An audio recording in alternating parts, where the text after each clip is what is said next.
in the first 5 episodes of Faking Michael. We heard that following Michael Jackson's death, his estate signed a record-breaking deal with Sony to release a series of new projects using the pop star's music.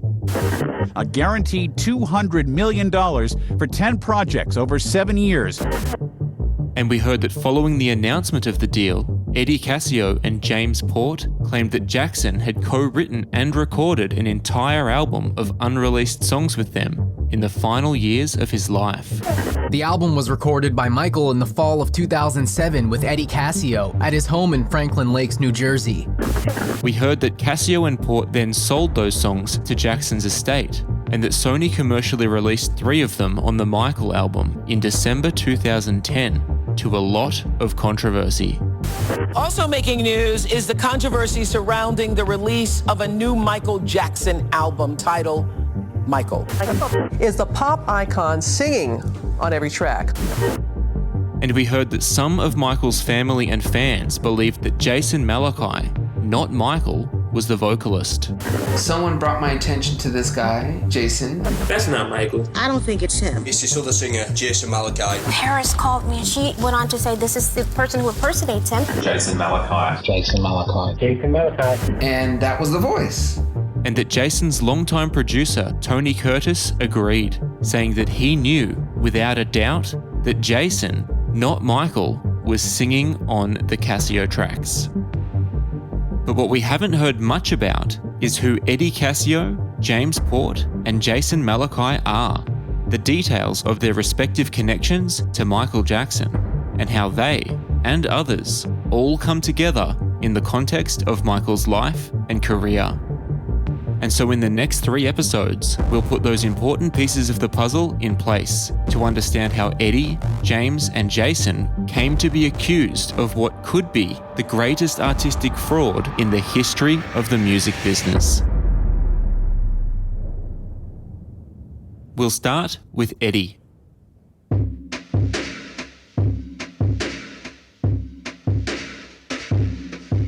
Born in 1982, Edward Joseph Cascio is the second of 5 children to New Jersey-based Italian-American parents Dominic and Connie Cascio.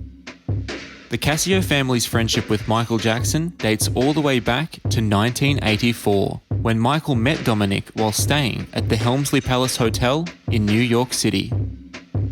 Well, when I first met Michael Jackson, I was working at the Helmsley Palace Hotel. I used to manage all the suites in the apartments, and that's where he normally stayed.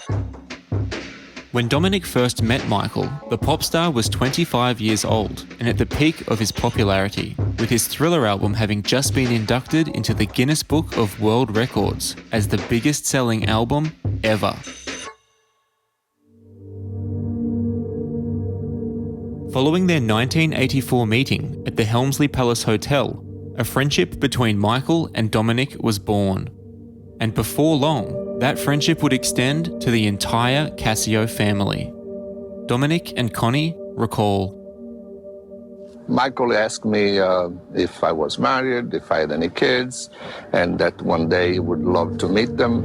He was wonderful, and he treated him as he was part of our family, and that he was not the king of pop, but just a human being. He always called us the family of love, my second family. Michael found a sense of security and comfort with the Cascio family. In fact, according to Connie, Michael became so comfortable with her family that he wouldn't even wait for an invitation to visit them. Michael never made an announcement when he was coming. He would just show up at the door. And when that happened, the Cascios welcomed him with open arms. I used to cook all his favorite food. I knew exactly what he loved, and I would make it for him. I even would make him homemade pizza, and he loved it. And turkey dinners. He mashed potatoes, stuffing. He took my garbage out one night. Vacuum, clean up the He loved house. cleaning the house. Yeah, he tried to clean up the house, his way of cleaning. Yeah, it was funny because he would just come up and enjoy family dinners and just be part of the family.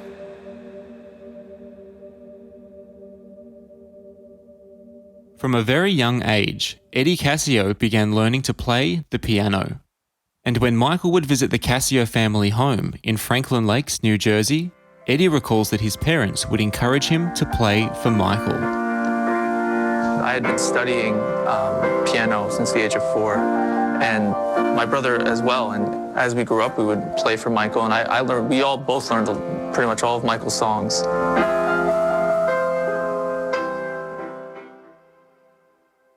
According to Eddie, Michael was impressed with his skills on the piano, suggesting that Eddie should use those skills to write his own songs.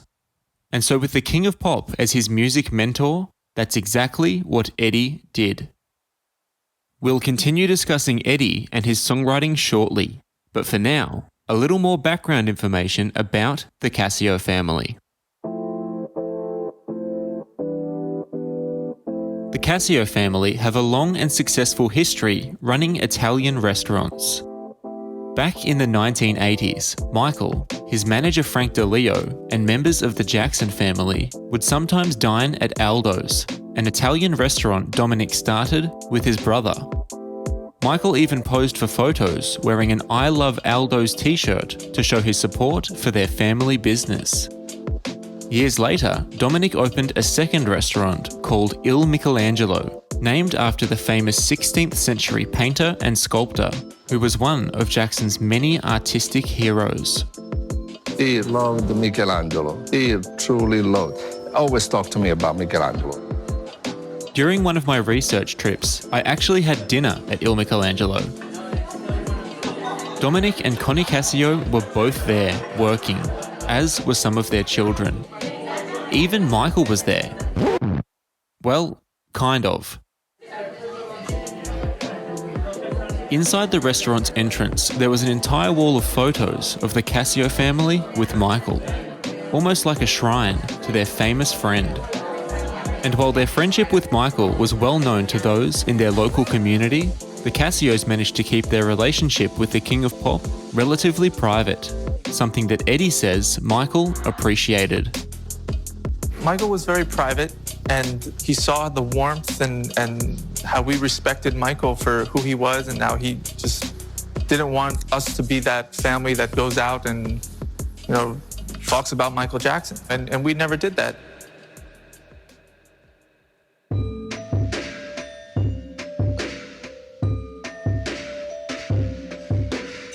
Over the course of their 25-year friendship, Michael celebrated birthdays and holidays with the Cascio family, hosted them at his Neverland Valley Ranch, and allowed them to tour with him as he performed concerts to packed stadiums around the world.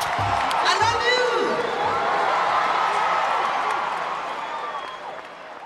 you! The Cascios were even there when Michael became a father, developing close bonds with all 3 of his children. In some cases, Michael's dealings with the Cascio family even extended beyond friendship to business. In 1999, Michael hired Eddie's 19-year-old brother, Frank Cascio, as his personal assistant. 3 years later, in 2002, it was reported that Michael had given Frank and Eddie's father, Dominic, a $600,000 loan for yet another restaurant venture. And as we've covered in this series, following Michael's death, Eddie sold an entire album of songs to the pop star's estate, which Eddie claims that he and Michael recorded with another producer named James Port. According to documentation published online, James Victor Port was born in the West African country of Liberia in 1972. Before moving to the state of Tennessee in the US, where he was raised by his foster grandmother. James is a loving, good person. His grandmother was a great lady. That's who raised him. So he comes from a very humble beginnings. That's the voice of James Port's former roommate and friend, Jerome Booker, taken from a 2014 interview he did with me and my research partner, Jamin Bull. So how did y'all guys find out about me and, this James Port stuff? Damien and I are just a couple of guys from Australia that have been researching this whole Eddie Casio, James Port, Michael Jackson situation for a good few years. Like, this is something that we've been really passionate about and researching to find out what really happened. And James Port is a character in this whole story that we've always been interested in, but very difficult to find information on. And one day I was just Googling and I just typed in James Port and it came up with his All Music profile. And I went to that and I saw a comment from you there saying that you were his roommate. And that's when I thought, wow, maybe I can have a conversation with somebody who knew James Port. So that's how we ended up here. Booker was James Port's roommate at Middle Tennessee State University, where they undertook MTSU's recording industry program together in the mid-1990s. I went to MTSU from 94 to 98. And basically, he graduated a year before I did. So if I graduated in 98, he graduated like 97, 96. According to MTSU's online wall of fame, James indeed graduated in 1996 with a Bachelor of Science in Recording Industry Management. Unlike Eddie Casio, James has never spoken publicly about his relationship or work with Michael Jackson. He's always low-key. Whatever he does is always low-key. He's a very private, introverted person. That's just how he is. That's what he's always been. Because of this, my research team and I were forced to reach out to those who knew or worked with James in an attempt to tell his story. And part of that story, according to Booker, is that James was obsessed with the King of Pop. Well, I can tell you, being his roommate, James was a MJ fanatic. In his dorm room was always MJ paraphernalia. I mean, everything MJ. He was one of those cats that thought about Michael. He breathed Michael. I mean, that's what he was. And me and him had a great relationship. And that's what it is.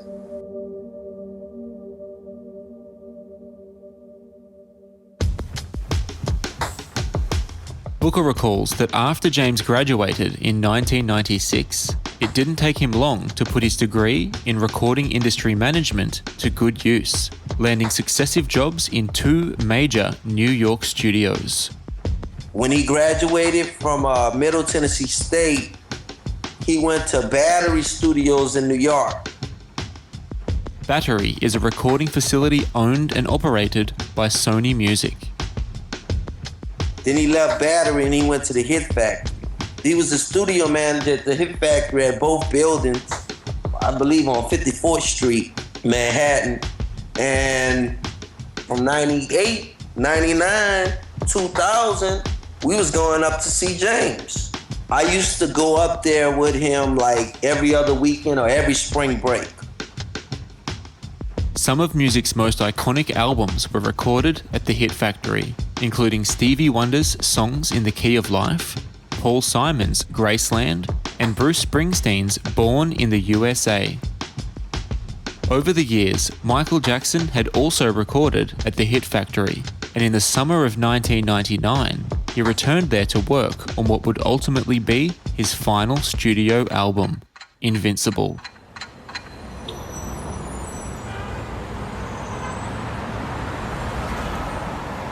Between 1999 and 2001, Michael spent extended periods of time working on his album at the Hit Factory, and it was during this same period of time that studio manager James Port, who was assisting the engineers on Michael's project, also started working with an aspiring singer-songwriter named Amy Gilvari. I knew him 2000-2002 in New York City. I pretty much waltzed into the Hit Factory in search of a producer, and James, just happened to be the person who was there, and he took my CD. I was just looking to get it in the hands of somebody of importance, and I guess he deemed that him. That I really don't even know what his title was, honestly, at that point. I don't even think I cared.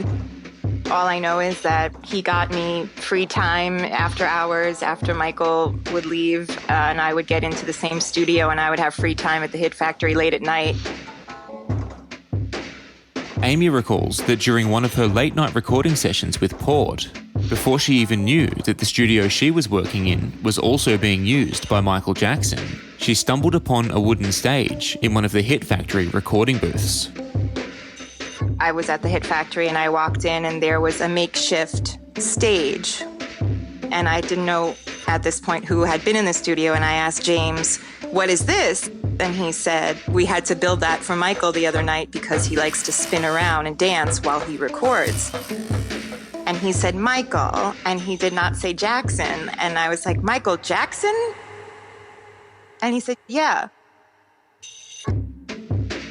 As well as stumbling upon Michael's makeshift wooden stage, Amy also caught a glimpse of his handwritten notes about the songs he was working on at the time.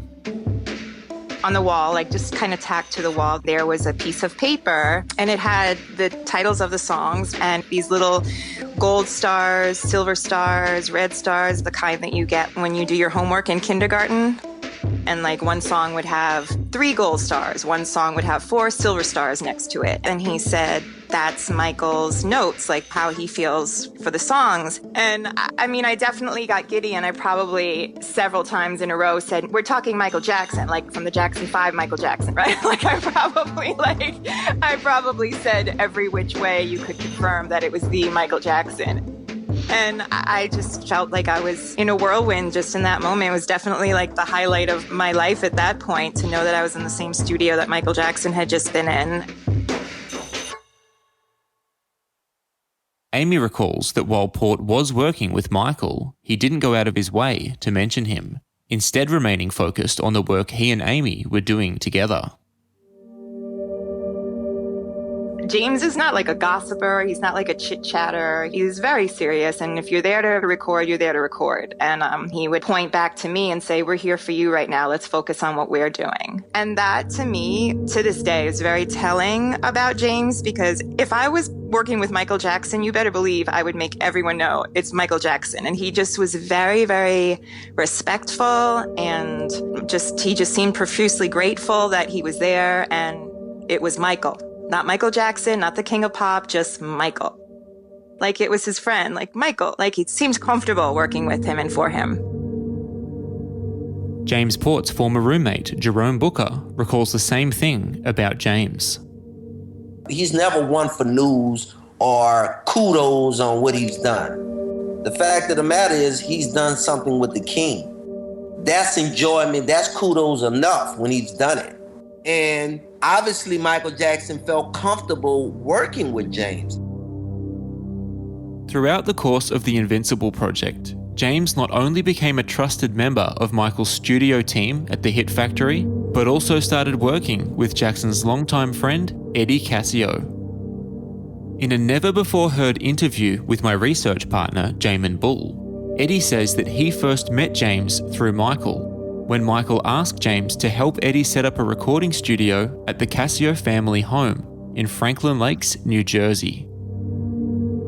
He met Michael through the Hit Factory, and then Michael took a liking to him, and Michael asked him to come down to the studio and help me set up at the time. This was when I was like young. As we heard earlier, Eddie had been playing piano since he was a small child, and had learned to play all of Michael's songs. In turn, Michael had encouraged him to start writing his own songs, and over the years, Eddie had worked hard at doing just that. By the time Michael had moved production for Invincible to the Hit Factory in New York, Eddie was 17 years old, on the verge of graduating from high school, and was taking his songwriting and production quite seriously. And so on top of having James help him with his home studio, Eddie says that Michael also encouraged him to start writing with James. Michael didn't let many people into his world, and he let James in, and he said, get with James and you guys start writing. And that's what we did. We started writing together. Eddie says that he submitted a number of songs for the Invincible album, but that Michael didn't think that any of them were good enough. I wrote some songs for Invincible that didn't make it. I wrote songs for Invincible that said, no, they're not ready. Eddie also says that while Michael didn't record the songs that he had submitted, he did invite Eddie to the studio to watch him work with the Invincible album production team, including producer Rodney Jerkins. But what he did do for me during Invincible, he said, I'm going to teach you, he kind of trained my ear and my judgment working with Rodney, working with everybody else. And by doing that, he challenged me to achieve greater heights.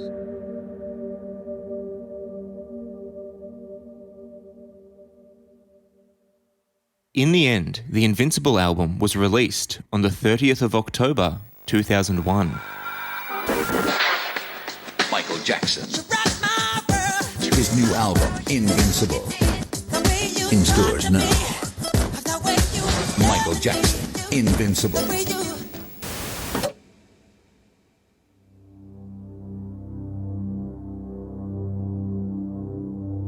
Inside the Invincible album's booklet, Michael individually thanked each member of the Casio family, including parents Dominic and Connie and all 5 of their children, referring to them as his other family. Both Eddie and his older brother, Frank, each got standalone acknowledgements as well. Despite the fact that he didn't record any of his songs for the album, Michael thanked Eddie for his efforts, while Frank, who had worked as Jackson's personal assistant throughout the project, was thanked for his help and friendship. Michael even dedicated the album to Eddie and Frank's grandmother, referring to her as his own grandmother, while expressing his love for her.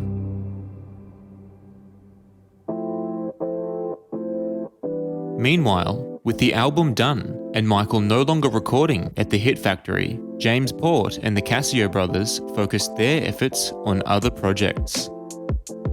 Frank Casio continued working as Michael's personal assistant, while James Port continued working with Amy Gilvary, mentoring the aspiring artist and even inviting her to record at his Manhattan home studio. Amy recalls, He, James, had a little studio in his apartment uptown. So it was a little room, but everything was professional. I mean, his mics were professional. The equipment seemed really good. He was teaching me how to sing my own background vocals, stacking vocals. I learned from him harmonies. He would sing a harmony and then make me sing it and record it and copy it and then make me sing it again and record it. And he was a producer. He was kind of like a mentor in terms of the recording, just kind of explaining to me how to be a better singer and how to be a better recording artist and what that entailed, and kind of like a vocal coach almost, just a little bit, in the sense that this is how you make a great recording. I had never really made great recordings. I had sung before in my life, but being a recording artist is a very specific thing. And I'm sure he wanted to make the best product from my voice also, because it was showcasing him as an engineer and producer. Making great recordings was a task that several major artists also entrusted Port with, including the iconic vocal harmony group Boyz II Men, whose 2002 album Full Circle was largely engineered by Port. The following year, in 2003, Port got a big break as a songwriter and producer when a song he wrote, called Think About You, was recorded and released by another major artist, legendary R&B star Luther Vandross.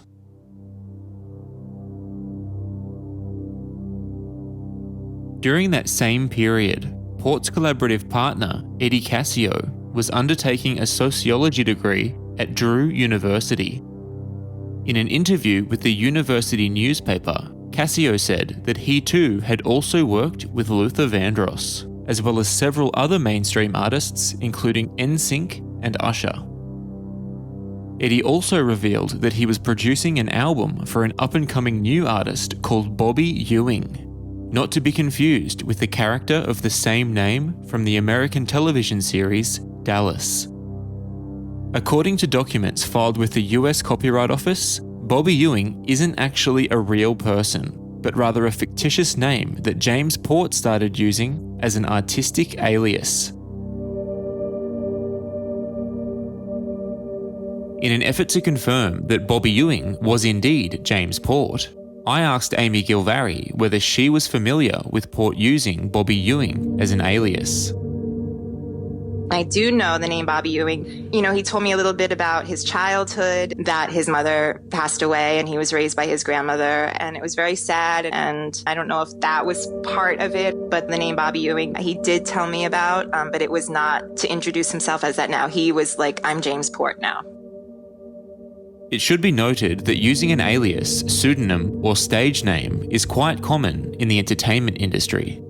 In fact, Amy told me that Port also suggested that she use an alias when he started acting as her manager and began pitching her music to record companies. So I'm Caucasian, and he was trying to send it to the urban people in the music industry, and the name Amy was just too white bread. So it was like, I think as your mentor, manager, producer, what do you think about if we change your name? And then we were just playing around with different names, and it was basically in his hands, but I trusted him and I didn't have anyone else helping me or pointing me in any kind of direction. I mean, I didn't know anybody in the business, but it never got to the point where anything came to fruition. And then obviously I never got a record deal.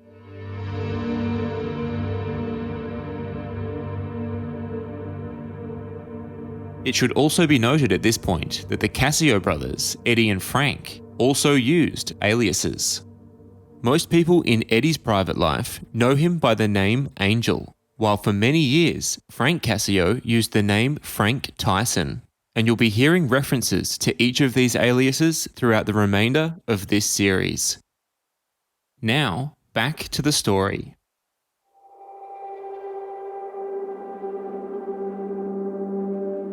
Throughout the second half of 2003, James Port, Eddie Casio, and Frank Casio began filing copyright registrations for collections of songs they were calling the Ewing's compilations, containing the tracks they'd been working on for the Bobby Ewing project, each of which is sung by Port.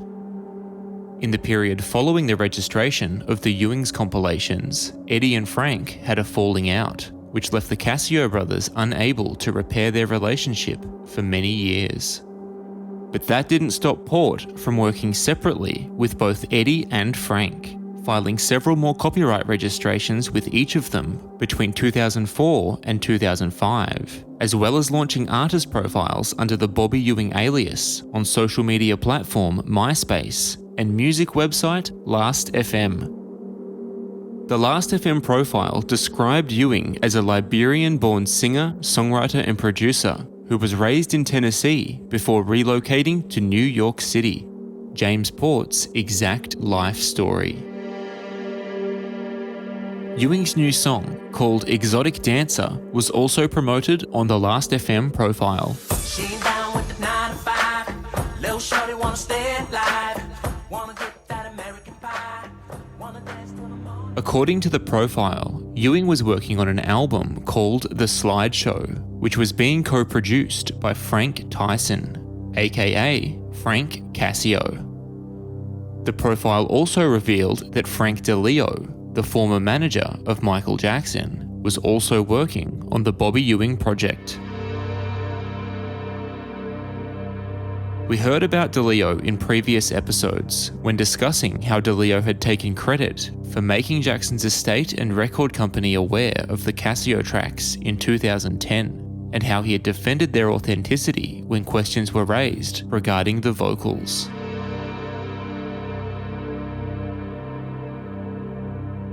One person not mentioned in the Bobby Ewing profile was Eddie Casio.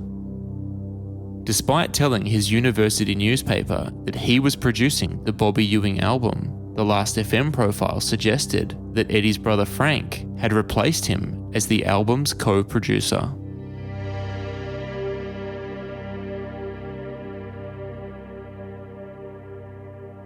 Now let's turn our focus back to Michael Jackson. In the middle of 2005, Jackson and his 3 children moved from the US to Bahrain, a small island nation in the Persian Gulf. At the end of 2005, several members of the Casio family flew to Bahrain to spend Christmas with Jackson and his kids. While in the Persian Gulf, Jackson also took the first steps towards a return to the music business, signing a multifaceted deal with a Bahraini record label for a series of projects, including an album of brand new songs. But unfortunately for the label, and for Jackson's fans, the pop star reneged on the deal, and none of those projects came to fruition. By the middle of 2006, Jackson had left the Persian Gulf for Ireland, where he spent several months living at Grouse Lodge, a private estate in the Irish countryside equipped with a state-of-the-art recording studio. Grouse Lodge owner Paddy Dunning recalls. We didn't tell anybody Michael was here. For months and months, he was able to chill out. And then he says, I'm ready to start doing some music and meet and interact with musicians to plan his return to the world stage. One of those musicians was will.i.am from the Black Eyed Peas. So I met Mike in 2006. He was like, yo, meet me in Ireland. And he was an awesome dude. In October 2006, film crews from American TV show Access Hollywood flew to Ireland to document one of the recording sessions between will.i.am and Jackson for an exclusive report about the King of Pop's return to music. Relaxed and seemingly ready to return, that's the Michael Jackson we met when we journeyed over 5,000 miles to this classic old Irish estate outside of Dublin with a state-of-the-art recording studio. Michael was on the search for fresh sounds, and Black Eyed Peas' will.i.am was the man. Yeah, right? Why Will? Because I think he's doing wonderful, innovative, positive, great music. Thought it'd be interesting to collaborate or just, see how the chemistry works. So this is really kind of an exploratory mission. You deciding to get back into making music. I never stopped.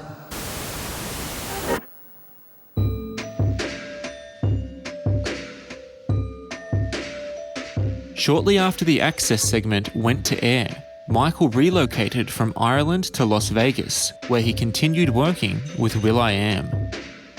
Meanwhile, just like during the Invincible sessions 5 years prior, Eddie Cascio had again been working on songs that he hoped Michael might like to record. In fact, during his conversation with my co-researcher, Jamin Bull, Eddie claimed that when Michael said he'd never stopped working on music, that was because Michael had been working vicariously through Eddie. When he did that interview in Ireland with will.i.am and he said, I never stopped. I never stopped. Well, when he said he never stopped, that's because he was working through me. The whole time. I was doing track after track after track. I was killing it. And so when Jackson arrived in the US in late December 2006, Cascio immediately made plans to fly from New Jersey to Vegas to meet with his famous friend. On December 23, 2006, the day before he flew to Vegas, Cascio compiled a CD of the songs he had produced for Jackson's consideration. On those songs, Cascio attempts to imitate the King of Pop's trademark singing style and vocal inflections, something that other songwriters were known to have done when pitching ideas to Jackson. After creating the CD, Cascio sent it to the US Copyright Office. Accompanying the CD were documents stipulating that Cascio had written, produced, and arranged the collection of songs, which he was calling Angelicson KOP Volume 1. Angelicson being the name of his production company, and KOP standing for King of Pop. The very next day, on December 24, 2006, Cascio flew to Vegas, where he celebrated Christmas and the New Year with Michael and his 3 children. Jackson's head of security at the time, Bill Whitfield, who knows Eddie by the name Angel, recalls. When Mr. Jackson first moved to Vegas, Angel Cascio came to visit within 2 days. So he was at the house in Vegas for a couple of weeks. So I knew that this was someone that was close to Mr. Jackson. And hearing their conversations, some was personal, some was about business, music. So I was able to put my guard down because my guard was always up no matter who was around him. So when I realized that this was someone that he had a personal relationship with, I was cool.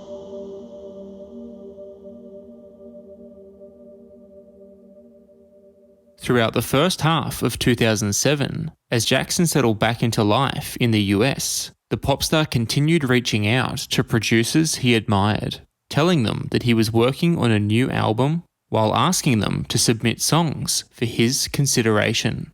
And at this time, like Eddie Cascio, James Port was also working on songs for Jackson. By this point, Port had seemingly given up on the fictitious Bobby Ewing character he'd come up with several years prior, and the slideshow album he'd been working on was never released. But despite abandoning the Ewing project, Port had continued to work with the reported co-producer of it, Frank Tyson, aka Frank Cascio. And at that time, Cascio was keeping company with a New York-based reporter whose name you've heard several times throughout this series. Roger Friedman. Dating back to the late 1980s, Friedman reported on some of the entertainment industry's biggest stars, and Michael Jackson was one of those stars. Throughout the final decade of Jackson's life, Friedman reported a litany of stories about his finances, legal battles, and personal affairs, some of which actually made reference to the Cascio family. Even after his death in 2009, Friedman continued writing about Jackson and the Cascio family. In fact, it was Friedman who exclusively reported the existence of the Cascio tracks in May of 2010. The information about the album was only recently revealed by sources close to the late pop star. Friedman was also the first to report that questions had been raised regarding the authenticity of the tracks. I'm told that the estate co-executor John McClane questioned whether the vocals were really Michael's or faked. Questions which Friedman has repeatedly dismissed for more than a decade, insisting to this day that the vocals are indeed Jackson's. Based on his reporting over the years, it was suspected that Friedman had a connection to someone in the Cascio family. And on the 11th of June 2007, those suspicions were confirmed when Frank Cascio attended a party for Friedman's 50th birthday. According to a report published by the New York Daily News the following day, Cascio, referred to as Frank Tyson in their article, had not only attended Friedman's party at the Cutting Room in New York City, but had also hired a Michael Jackson impersonator to perform there for him. Years later, when Frank published a book about his friendship with Michael, Friedman promoted the book with a series of articles. In one of those articles, Friedman says that he first met Frank in the year 2000 and refers to the Cascio family as, quote, Michael's true heirs. In another, Friedman says that Frank's book gives readers the first real, true account of Michael Jackson. And in the book itself, Frank reveals that sometime in the mid-2000s, he began giving Friedman inside information about the stories Friedman was writing about Michael at the time. And while Friedman clearly did have a relationship with Frank Cascio, the reporter was certainly no friend of Michael Jackson. In fact, shortly after Cascio was partying with Friedman, Jackson's publicist, Raymond Bain, issued a statement denouncing the journalistic integrity of several reporters who she alleged were writing vicious and untrue stories in an attempt to destroy Jackson's image. The statement even went as far as to name one of those reporters, and that reporter was Roger Friedman.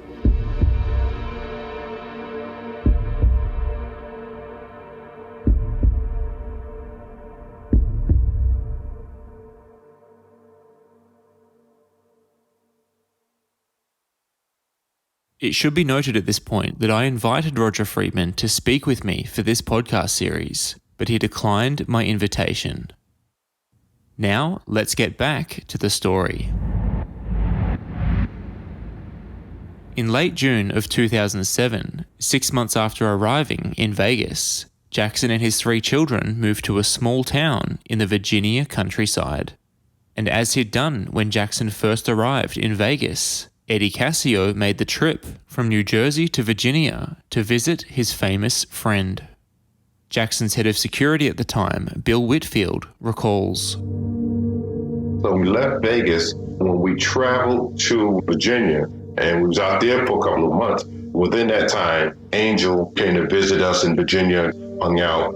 He left, went back to Jersey. And just having seen him again, that did tell me that this was someone that Mr. Jackson trusted. Then, in the middle of August 2007, after 7 weeks in the Virginia countryside, Jackson and his 3 children relocated again, this time to the Cascio family home in Franklin Lakes, New Jersey.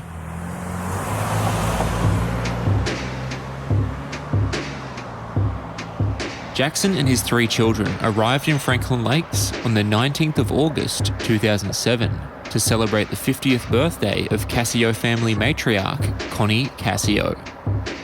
Also travelling with Jackson was his children's private tutor, their longtime nanny, and a team of Jackson's bodyguards, all of whom stayed at nearby accommodation. During their stay with the Cascios, Jackson was seen dining at the family's Italian restaurant and shopping at local stores. According to Eddie Cascio, the pop star also spent a lot of time in his studio, which was located in the basement of the Cascio family home. In the end, Jackson and his 3 children stayed with the Cascios in Franklin Lakes for 2.5 months. And it was during this period, in the fall of 2007, that Eddie would later claim that he, Jackson, and James Port co-wrote and recorded 12 fully completed, never-before-heard songs. He came ready to work, and that's what we did. We spent long hours working in the studio, recording. He recorded right there in my basement. The vocals were done actually right in this room.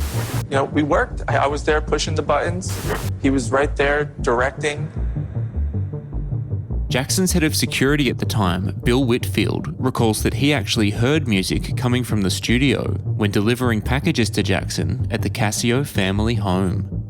I know that there was a studio in the house, and we come back to the house, to the Cascio house, and we could hear them inside the studio.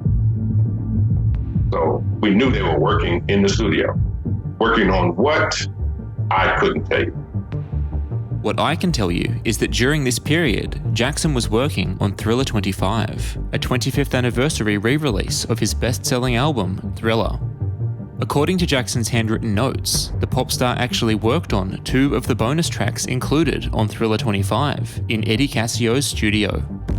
And it was also during this period, in the fall of 2007, while Jackson was staying at the Cascio family home and working on Thriller 25, that the world first became aware of Jason Malachi. Hey, what's going on? This is Jason Malachi. In the next episode of Faking Michael. It was the summer of 2007, and then there was this song called Mamacita that just took over the internet. Everybody was saying it was Michael Jackson. Ever since I was young, going in the studio, literally the producers, they hear my voice and they're like, you sound so much like MJ, so how can we pitch this? And he was like, well, you know, if you don't say it's not Michael, then people can come to whatever conclusion they want. He was like, we'll release the record. Every radio station in the country will be playing it, but we're not going to tell anyone who it is initially. I told the people at the radio station that it was a friend of mine. I'm like, you know, it's a Caucasian kid, you know, and nobody believed it. My camp was trying to like clarify, say, no, it's not Michael. This is Jason Malachi. I warned him, do not play around with the Michael Jackson thing. Don't play around with Michael's likeness. You got to get on top of this. You got to stop people from thinking that these songs are Michael. Faking Michael is a production of Oath Media, which is researched, written and narrated by me, Damian Shields. Original score, sound design and mixing by Dan Villalobos. Additional research by James Allais and Jamin Bull, and the teams at the MJ Cast and A Truth Untold. Artwork by Stephen Ward. If you enjoy the Faking Michael podcast, please consider rating, reviewing, and sharing it. Faking Michael is an independent piece of investigative reporting. All source material is used in a limited and transformative way for the purposes of commentary, criticism, demonstration, and education in accordance with fair use guidelines. Some of that material has been edited for clarity and time.